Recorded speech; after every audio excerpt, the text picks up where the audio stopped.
সামনাসামনি লড়াই হবে, মাঝখানে কেউ আসবে না, নো বডি। এই লড়াই আমার আর বাদশার, কেউ গুলি ছুড়বে না, কেউ না।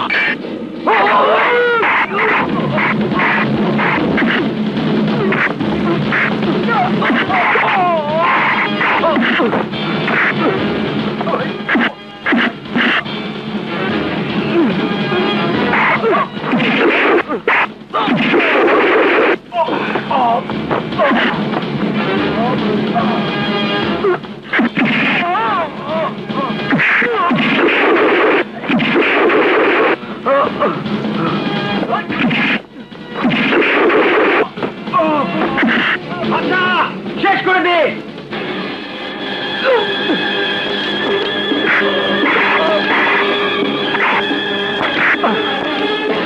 নিয়ম তোর লোক ভেঙেছে বাচ্চা, তোর রংবাজি শেষ, গুড বাই। ভাইয়া,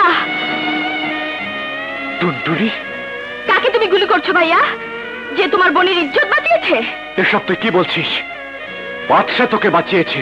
হ্যাঁ ভাইয়া, এই বাচ্চা ভাইয়া না থাকলে অনেক আগেই তুমি তোমার বোনের লাশ দেখতে ভাইয়া।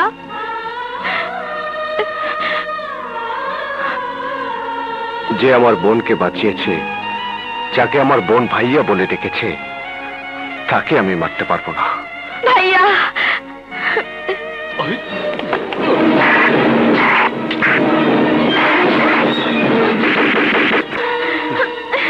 চলো। বাদশা আমার কলিজায় হাত দিয়েছে, আমার মেয়েকে সে কেড়ে নিতে চাই। বিজিলে আমার সামনে এসে দাঁড়ায় ফয়সালা করতে, আর সেই বাদশাকে সামনে পেয়েও ছেড়ে দিয়েছে রাজা। আমি তাকে পাঠালাম খুন করতে, আজ সে আমার হুকুম অমান্য করে, এর শাস্তি রাজাকে পেতেই হবে। ড্যাডি রাজাকে পাঠিয়েছিল বাচ্চাকে মারার জন্য? না না। বাদশা রে বাদশা, তুই বেঈমানি করলি। রাজার বাদশা মিলে দুই গ্রুপের সব ক্যাডারকে মেরে ফেলেছে। রাজার বাদশা যদি মিলা যায়, তাহলে কেমনে চলবো আমার রাজত্ব? খবর লাগা, আন্নার লগে বৈঠক করুম আমি। আন্না মিয়ার সাথে বৈঠক? অসুবিধা কি?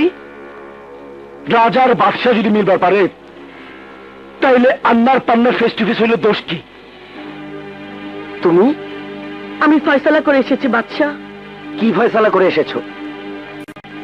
যে বাবা তার নিজের মেয়ের ভালোবাসাকে হত্যা করতে চায়, সেই বাবার সঙ্গে আমি আর কোনো সম্পর্ক রাখবো না। মানে? আমি চিরদিনের মতো বাবাকে ছেড়ে চলে এসেছি। এই আশ্রয়হীনের জন্য তোমার বুকে কি একটু জায়গা হবে?